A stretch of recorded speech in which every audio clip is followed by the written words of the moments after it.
In real estate and in sales, there's such a need for personal growth, especially if you want your real estate business not just to thrive as in you make more money, but you become who you're created to be.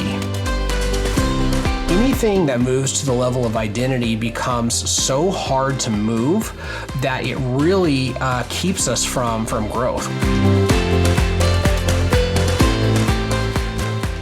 Real estate agents, welcome back. You're here on the RMG Agent Podcast. We're so thrilled that you're back here with us. We're here to deliver value to you guys, help you out with your business, and it's going to be an awesome episode today. As always, go to areapro.com/RMG. Check out the product. We love it. We think every professional agent should have it. Welcome again to Season 3. Jake, here we go. We are here, and we are doing personal growth today. Yes. Well, actually, we're doing personal growth for this season. And we did a part 1 last week. Yep.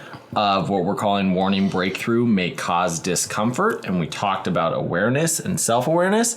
And today we're doing part 2, which is identity shift. Yeah. So we talked about this kind of preparing for this season, and just the reality that what we think is the reality is, you know, the old saying, your business grows to the extent that you do. And for all intents and purposes, especially in real estate and in sales, there's such a need for personal growth, especially if you want your real estate business not just to thrive as in you make more money, but you become who you're created to be, right? Mm-hmm. Like you end up not hollow at the core. You build those internal structures that really help you. And so we're going to focus this season on personal growth to be able to help underwrite the real estate professional's business. Yep, and we did, so again, it's a triangle, which everything's a triangle, but this is going to be a base, middle, top, and we talked about the base, which was our awareness and our self-awareness. Yes. Do you want to give them a couple quick bullet points? Yeah. So just kind of going back to our last episode, right? You know, something like 95% of people identify as self-aware, and statistically somewhere between like 12 and 15%, I think it is,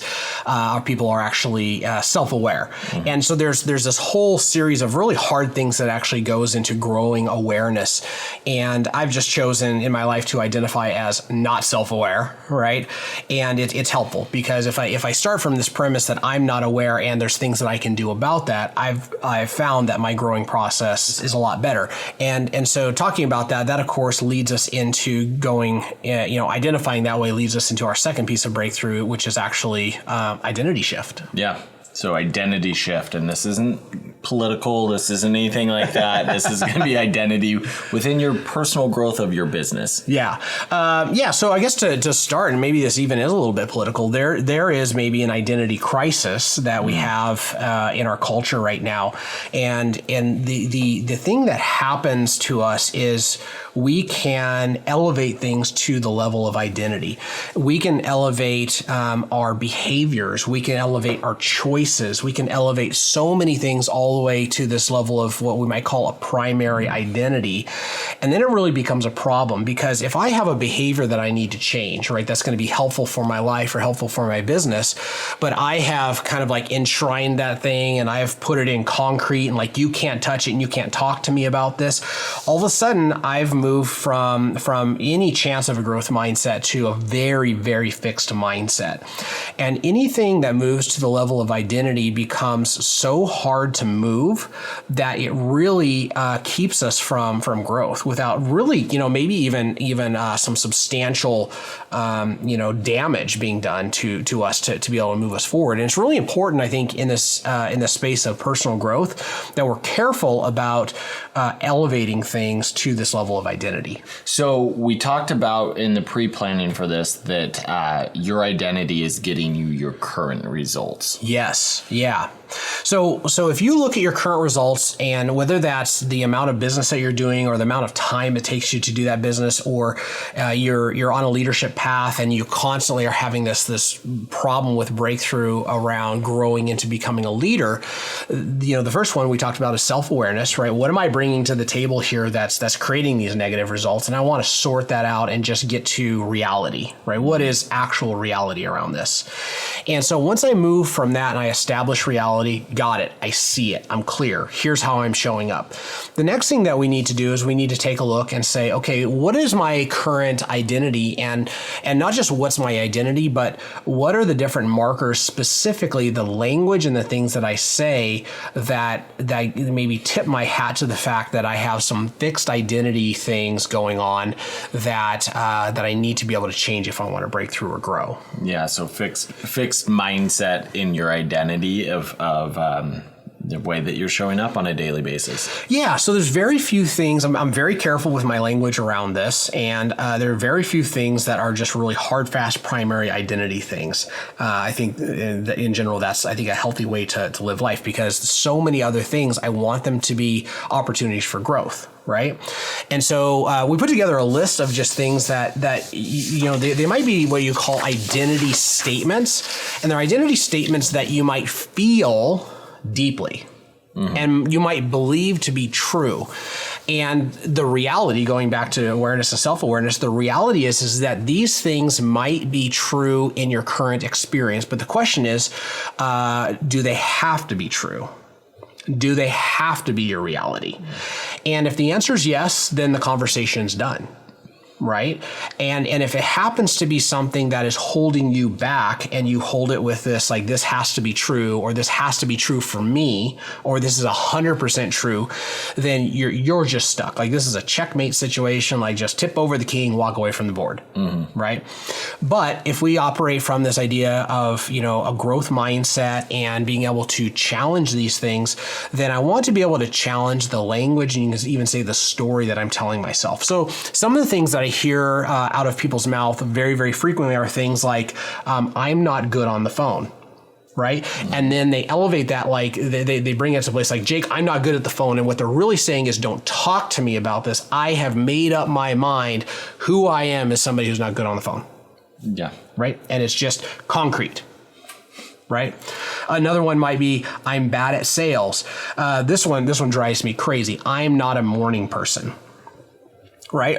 Okay. So what does that mean? Does that mean currently I struggle with my level of energy and focus in the morning, or I struggle getting out of bed? Or is it, don't ever try to help me get better, faster in the morning, right? I don't know what that means, because it can mean identity, or it can mean, here's my current state. Now, just because something's your current state and maybe it's something that should be challenged or growth, doesn't mean it's the next logical thing to grow. So the problem for people like me, who I'm just like an incessant challenger, is anytime I hear one of these statements, I want to challenge it. And I want to just take that thing to the carpet. The problem is that if somebody's on a growth trajectory or a growth path, this might be 3 or 4 or 20,000 items down the road in their growth. So you have to be careful, because when you start seeing these things in other people, that's kind of not the point of this conversation. The point of this conversation is, congratulations, you see things that need to be fixed in other people. Everybody has this gift, right, of seeing things that are wrong with other people. The issue is that this self-awareness of, I need to be able to look in the mirror and I need to be able to grow me, that's the primary thing that we're talking about. This season is personal growth, not don't grow and fix everybody around you. Yeah, and from personal experience, it's much easier to fix everybody outside of the mirror, but that person in the mirror is the hardest person to talk to. Yeah, everybody wants their spouse to grow and can probably list out the 5 things that they need to grow in. I was talking to a friend a while back, and they were very clear on the 3 things that their spouse was not up to speed on, or not at the level of their expectations on. And then we just started talking about, well, hey, what about these things? And it was like, don't talk to me about that, or like, I don't see it. And it was kind of like, so, okay. right? Yeah. Because it's so difficult. And again, we wouldn't be talking about it if it wasn't difficult, right? I'm not organized. I'm not a natural leader. I'm terrible at networking. I'm bad with technology. I'm not a numbers person. I'm an introvert, so I can't prospect, right? I'm not confident enough. I'm not creative. I'm not disciplined. I'm no good at hiring or managing people. I'm too old. I'm too young to succeed in business. I'm just not a high achiever. Okay. All of these things can be currently true. The issue is, have you elevated to the point where people cannot challenge you on it and you are unwilling to challenge yourself? If you're unwilling to be challenged and it's not impacting your life or your business, high five, right? You may not need to grow in that area right now, maybe ever, right?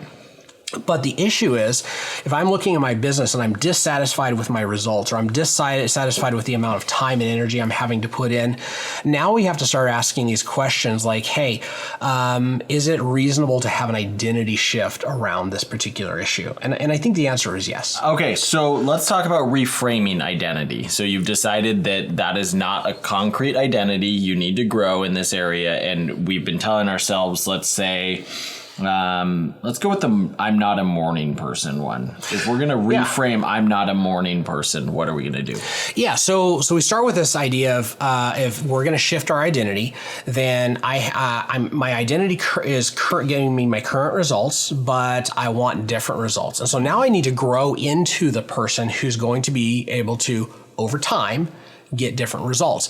And so if I'm not a morning person, I might say something like, I'm training my body to have more energy in the mornings. So I'm not denying the reality that if you watch me, you're going to find that I'm not super activated in the morning. You might find that I'm currently, by way of behavior or mindset or action, not a morning person.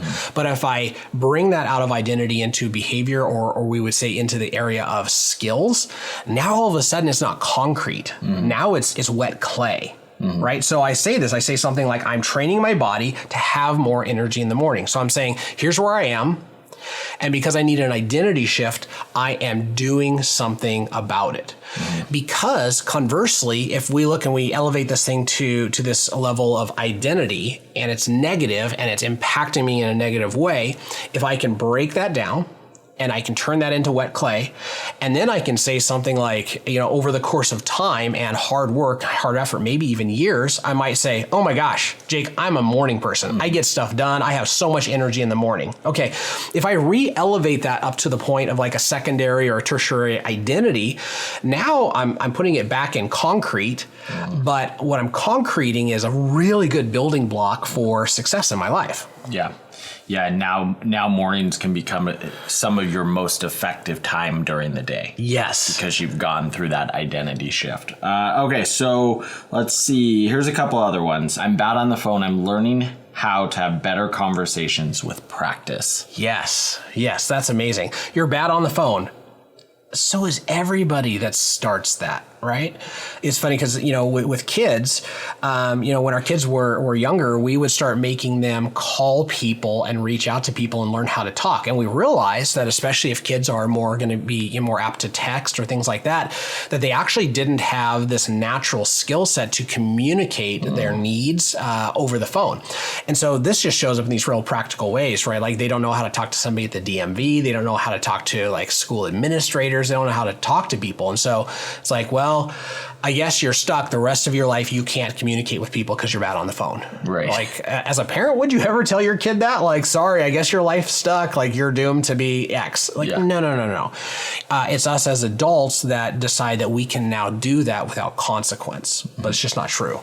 Yeah, I would say this is one that I don't know if this was ever an identity, but there was definitely times where I was not good on the phone. And I'm going to tell you, if you're not good on the phone, like even as you get better, you're still going to have conversations that aren't good. And you say things that are like, what did I just say? Yeah. Or I get out and you're pretty close to me in our office, and I'll get off the phone and look at you and like, what the heck just happened there? Yeah. Like that's just part of the practice in getting better. Yes, that's exactly right. So when we start having an identity shift, I think it's important to recognize the power and limitations of story. Story is one of the most powerful things that we have. When we start telling people a story, the brain actually, like a compelling story, one of the reasons you'll like sit on the edge of your seat to watch a compelling movie, or you hear someone who's a great storyteller telling about, whatever adventure they went on, your brain actually kind of starts to sync with theirs. And it becomes a little bit becomes exactly like you are in the story, right? So that's the power of story, is when we're telling ourselves or telling other people a story, it just creates this like new reality.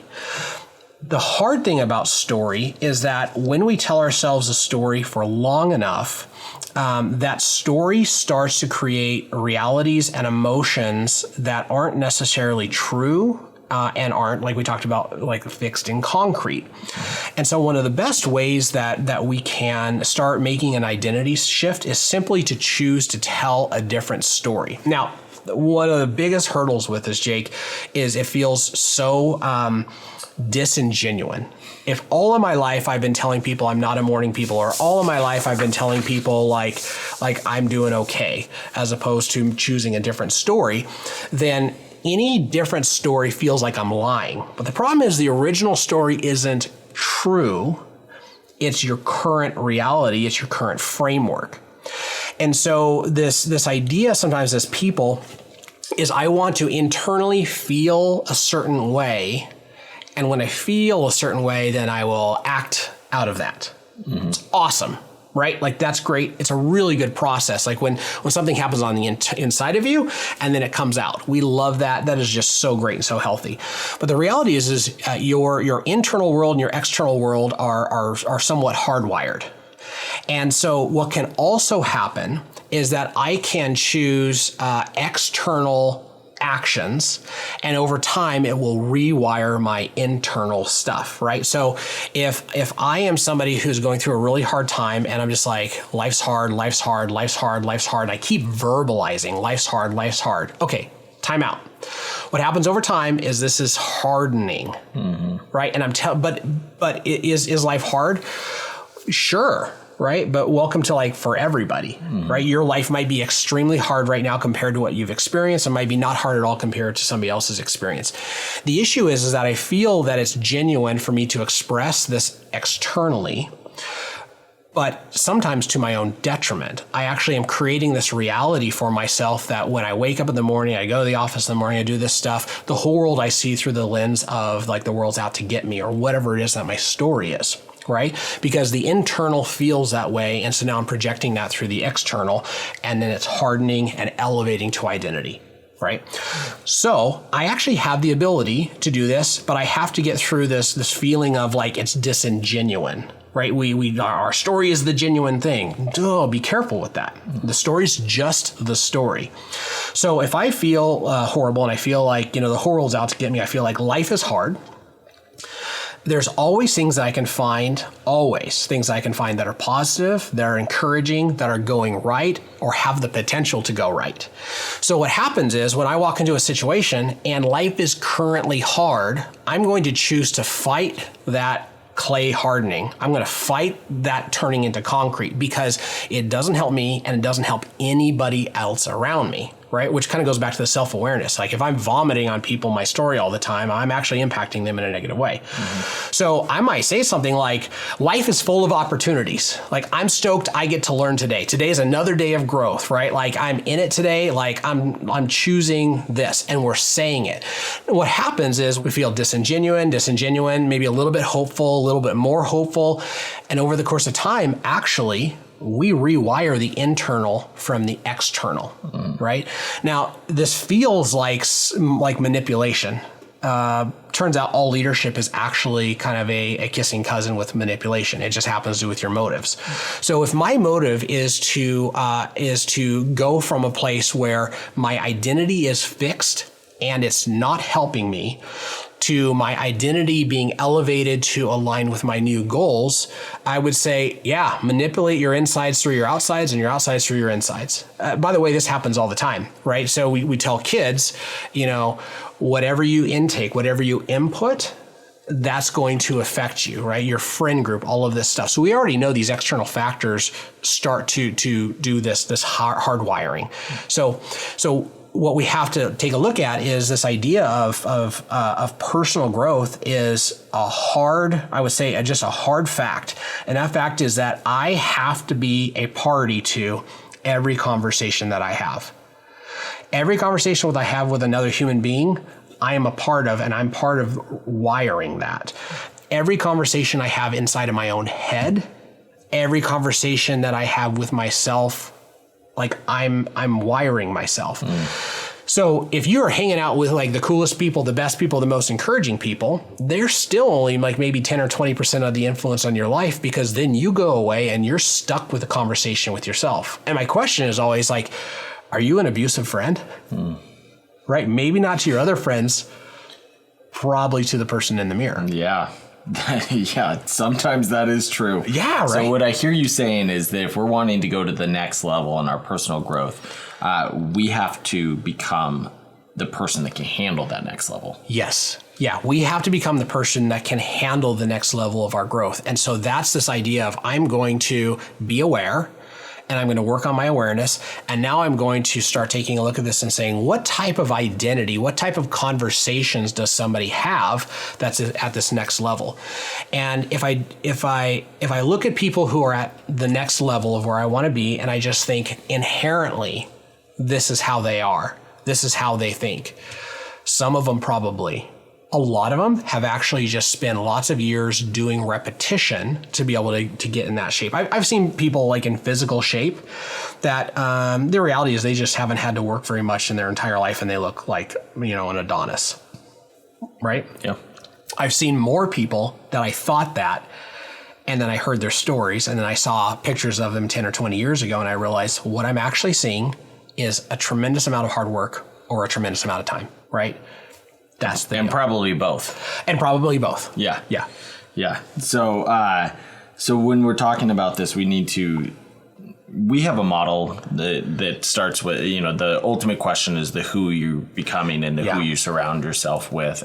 And if you're struggling to get to that next level, you might need to really look at the people you surround yourself with. Yes. As well as really focus on who you want to become in the long term, and what are those steps that we have to take to become that next person. Yeah, and you're gonna run the risk of feeling disingenuous to yourself. Mm-hmm.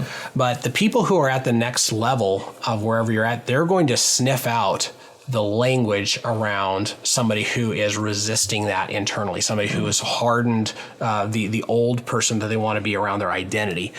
And so really, you start surrounding yourself with those people, you can start modeling their language, start modeling their behavior. Mm-hmm. And all of a sudden you start modeling new things. What happens? That starts remodeling your clay, starts remodeling who you are, right?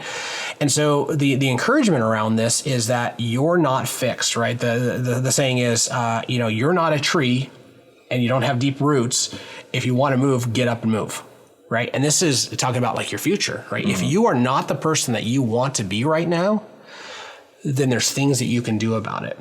One of the ways to do this might be actually just having some rules around the conversations with yourself. If I am talking to myself in a way that I would never let somebody else talk to my kids, that's not okay, right? So you ask yourself the question, what makes it okay for me to wake up and say, I'm not enough, I'm all of these negative identity things, where you wouldn't have like a friend come over and get down on one knee and look your kid in the eyes and say, you're not enough. You're not a morning person. You're never going to be anything. What?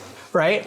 Don't let the abusive friend that is yourself dictate this, and don't let the disingenuine feeling of telling yourself a different story keep you from moving forward. So our last point in this is, and this might come into the fake it till you make it kind of situation. Act as if, and then align everything else to that. Yeah, so Dr. Phil was the one who kind of like popularized that phrase, fake it till you make it. And there's things I don't like about that, but I think in the spirit that he meant it was exactly this. And that is, I am not yet this person who's making $500,000 a year or $1 million a year, or I'm not yet this kind of a husband or this kind of a wife or whatever. And so I'm going to act like that kind of husband. Mm-hmm. And I'm just going to act that way. I'm going to act loving. I'm going to act kind. I'm going to act like I have a servant's heart. I'm going to, even if it's not deeply true inside of me. Turns out, if you fake really important things that are growth oriented long enough, you wake up one day and you actually realize, I actually am that person. Mm-hmm. I think that's what he meant. And that's the idea. It's like, I want to act as if I am at this level of production, or I'm at this level of connection with people, or this is actually how my mornings are. And if I do that for long enough, I'll rewire myself. So I'm going to give Annie some credit on this one. She talked on a team call probably a month ago, and she laid out this vision for all the things that we want to do, personally. And she said, there's no reason why you can't step into the person that would be able to accomplish those things tomorrow. Yes. And that's basically what she's saying here. That's exactly act right. as if, it's there and align everything else. Absolutely. So this is the second step here, we think, to this model of personal growth. So I'm gonna establish reality. I'm gonna baseline, where am I really, and I'm going to become aware of that. And then the next thing is I'm going to look hard at shifting my identity. Nice. Well, I know this was a great episode for me, and I'm going to definitely go back and listen to this one probably multiple times, because I know you said a bunch of things that, could impact me. And so hopefully you guys do the same thing. And as always, we are here to impact, empower, and encourage you in all things that you do, and specifically yourself this year. Yes. Awesome. Take care, guys. We'll see you next time.